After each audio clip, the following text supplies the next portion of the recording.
Assalamualaikum warahmatullahi wabarakatuh. Apa kabar sobat semuanya? Semoga dalam keadaan sehat dan bahagia, agar selalu bisa membuka mata dan melihat kejadian di sekitar kita. Jangan lupa like dan subscribe.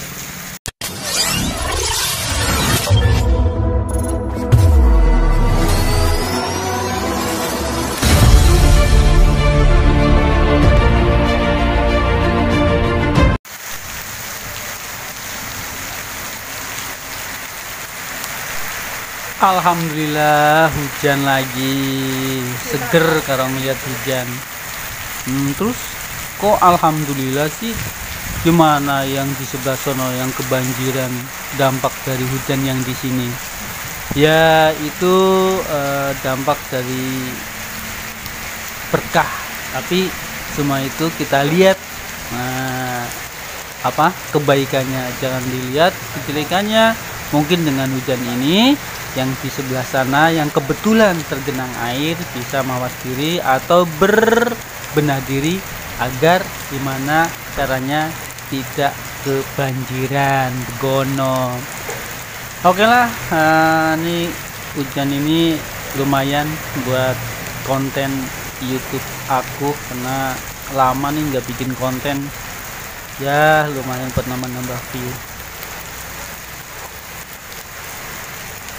Yang jelas di musim hujan ini kita harus menjaga daya tahan tubuh kita lebih ekstra karena influenza cukup mudah menyerang bersamaan dengan adanya pandemi yang saat ini belum menunjukkan akhir.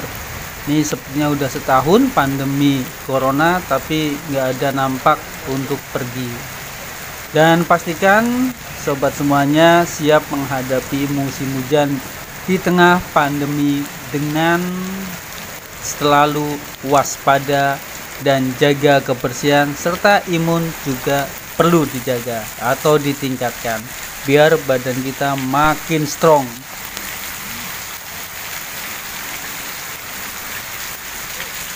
Banyak pakar kesehatan mengimbau agar di musim hujan ini selalu berhati-hati terhadap penyakit yang bermunculan selama musim hujan dan bencana banjir.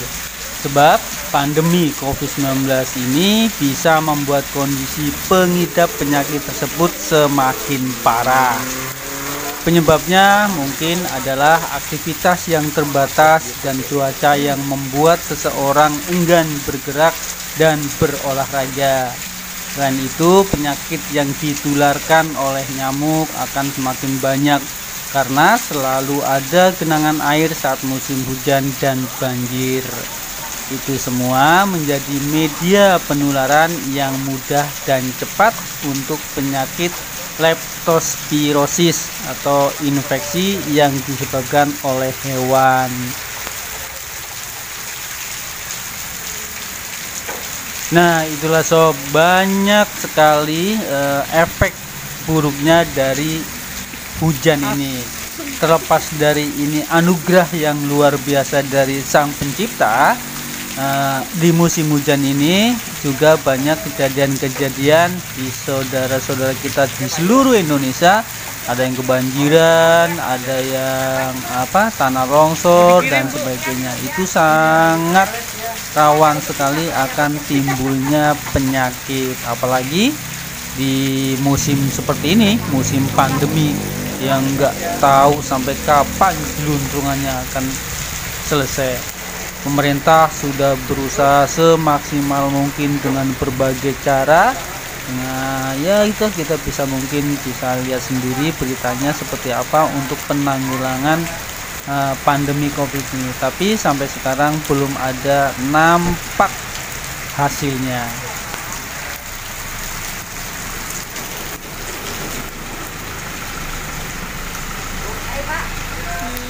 Kemudian sobatku, di musim penghujan ini penyakit lain yang berpotensi untuk timbul adalah flu atau influenza, demam berdarah, malaria, diare, hepatitis A, dan demam tifoid. Nah, ini penyakit-penyakit yang sering dianggap enteng, tapi kalau didiemin atau dibiarin juga akan berakibat luar biasa. Nah, sekali lagi, ayo sob, kita jaga kesehatan kita biar kita tetap hebat. Dan tentu saja bila seseorang telah terjangkit salah satu penyakit musim hujan dan banjir yang kemudian superinfeksi dengan COVID-19, akan menjadi lebih berat prognosis atau perkembangan penyakit yang dideritanya. Gaya gue ya kayak orang pakar kesehatan aja, padahal si acar jeplak aja. Tapi ya sob, kalau seandainya omongan saya benar ya, atau omongan saya benar dan ini ya alhamdulillah bisa diambil manfaatnya. Tapi kalau nggak benar ya nggak usah, cuekin aja ya. Yalah, namanya juga lagi bikin konten, hehe. Nah, lanjutin ya sob.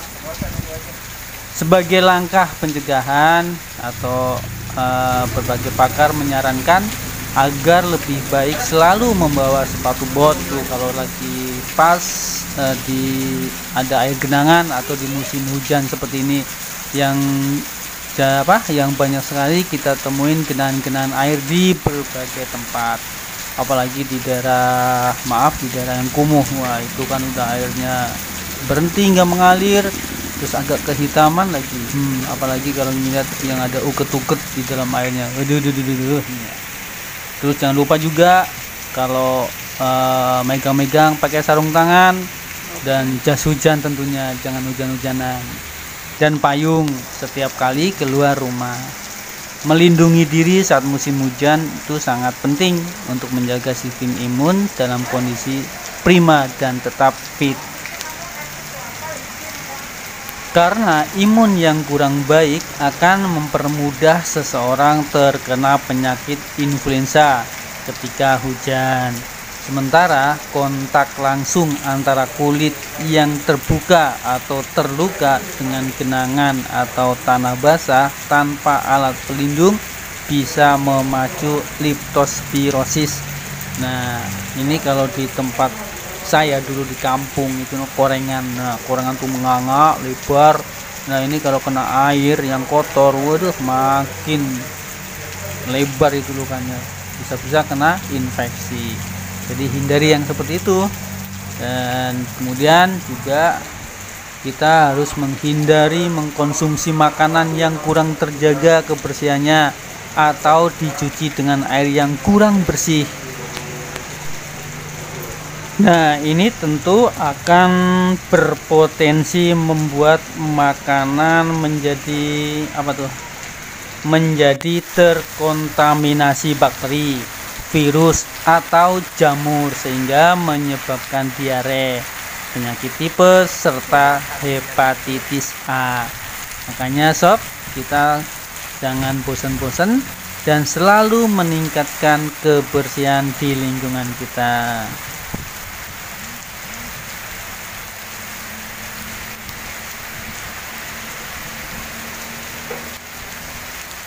Dan seandainya kalau kita tidur tanpa menggunakan selimut, kelambu atau obat nyamuk, ya pakai namanya, yang penting agar nyamuk tidak nempel ke kulit kita, biar terhindar dari gigitan nyamuk. Dan bagi sobat semua yang sering begadang di luar rumah, sangat beresiko bagi seseorang untuk tergigit dan terinfeksi nyamuk malaria. Maka tetap waspada ya sob. Nah, sebagai langkah pencegahan, tetaplah berada di dalam rumah di malam hari, nggak usah keluyuran, nggak usah kemana-mana musim hujan. Yang mendingan tidur ngeringkel di kasur di tempat tidur. Enak kok kalau tidur tuh hujan. Orang ngandel silakan dicobain. Nek lagi hujan turu enak banget, kebeh kayak ngerkon menyat jan wis parah banget dah.